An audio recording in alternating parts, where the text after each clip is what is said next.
He used to always talk about how he don't want to live anymore. But this time we was having a conversation, and he just purchased a house in Malibu, California on the beach.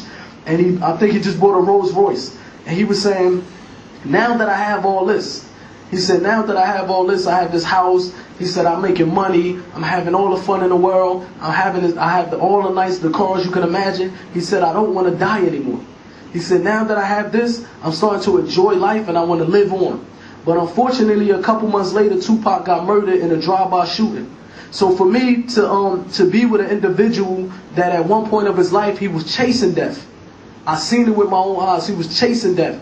He was so paranoid, and people always was threatening to kill him that he wouldn't leave the house without a bulletproof vest, or he wouldn't leave the house if he didn't have a gun. He wouldn't let us leave the house with one of us or two of us and the outlaws. The law was we cannot leave a house without having weapons on us.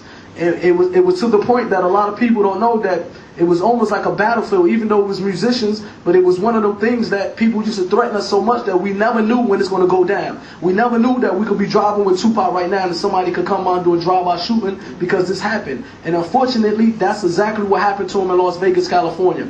And what happened is he got into a fight with an individual who happened to be from another side of a gang that's the opposite gang of Death Row Records. Tupac got in a fight with this individual. Right after the fight with Tupac, me and Young Noble, I was in the house of Tupac. I was in his house.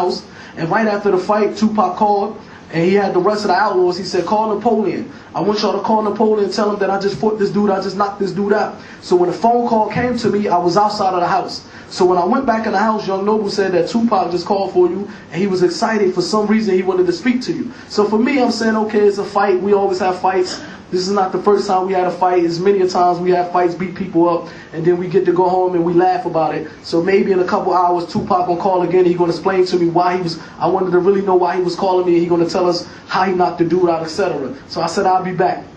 So I left out of the house again, and I remember coming back in the house, and Noble ran outside. He said, Gaddafi just called. Tupac just got shot. So this was surprising to me. It was very shocking that he just called about a couple hours ago saying he just beat somebody up, and now we get another phone call that Tupac just got shot in a drive-by shooting. So the first thing we did is me and Noble and Gaddafi's mother, she came and picked us up. We loaded all the guns in the car. Every gun that we have in the house, I'm talking about shotgun, AK-47, every handgun, we put it in the trunk, and we drove to Las Vegas, which was 3 hours away, because we didn't know what to expect. So when we got to Las Vegas, that's when we found out that Gaddafi was behind, he's seen the whole thing. Gaddafi and Castro was behind Tupac. That's when we found out that after Tupac had a fight, he went back to the hotel, or he went to the house of Suge Knight, and they went to refresh. And that night, Tupac had to go do a performance.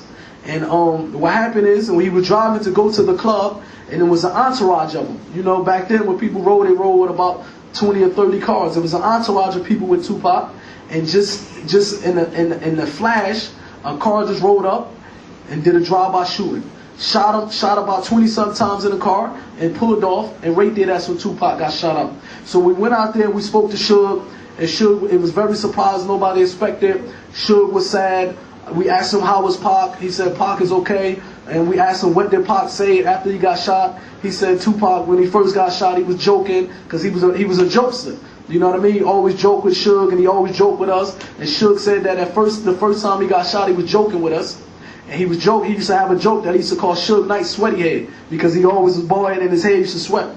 He said a joke to me, and then he took a deep breath, and he said, I don't think I'm gonna make it this time. Because the first time he got shot, remember, he made it. He got shot 5 times the first time. He got shot in the head, everything, his whole body the first time, and he made it. But Suge Knight said that this time Tupac took a very deep breath, and he said, this time I don't think I'm gonna make it. And unfortunately, 6 or 7 days later, that's when he died. So for me, to see a guy that was once chasing death, and when he wanted to die, he had no control over his death. And when he started to taste a little bit of his dunya, and he started to make a little bit of money, that's when he wanted to live forever. So for me, I started to question myself, and I started to get concerned, because even though I didn't have a religion, but I never believed that a person can live life the way they want to live life, do everything they want to do on the face of the earth, and when they drop dead and go to the grave, they just go to sleep and they resting, and nothing happened to them. So even though I didn't have a religion, I always was smart enough, alhamdulillah, from the permission of Allah, I always was wise enough to know that you cannot live life the way you want to live life. go to the grave and you just sleep for the rest of the eternity. So I used to say, man, I wonder what's happening to my friend, to my brother. This guy was like a brother to me. I used to always contemplate and said, I wonder what's happening to him in the next life. And unfortunately, 2 months after Tupac got killed, Gaddafi, Yafeyo, who was a childhood friend of mine, and he's also the guy that introduced me to Tupac, he got murdered accidentally by my little cousin. And a couple months after that, I had a brother that committed suicide. And I forgot to mention, a couple months before Tupac died, my grandmother that raised me, she died the same year, a couple months before Tupac. For me, I seen all these deaths in 1 year. So I really started to get concerned and say, what's going to happen to me when I drop dead? So I never could be, I didn't have a religion, but I remember I used to just pray to God and say, whatever your true religion is, please guide me to your true religion. Because a lot of times in the inner city, we see this all the time. We see that we wake up in the morning, we see a friend of ours, we smile, we walk to the store, we come back and we hear that they either died by a drive-by shooting, or they might have got killed by stabbing, or they might have got killed in a car accident. This happened every single day in America. This happened every single day, even out here, started to happen out here. So for the youngsters, unfortunately, we have a mentality that we think it can never happen to us.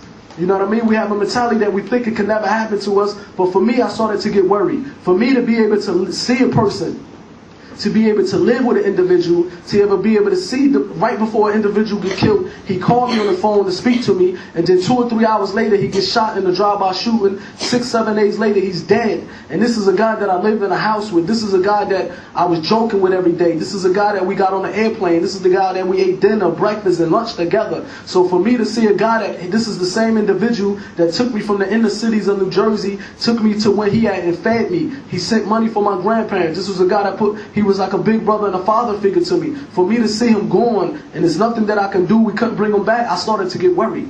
I started to get worried, and I started to say, man, that this is a thing that even when we was involved with Death Row Records and we was making a lot of money, me and the rest of the Outlaws, we never once thought that this was going to come to an end.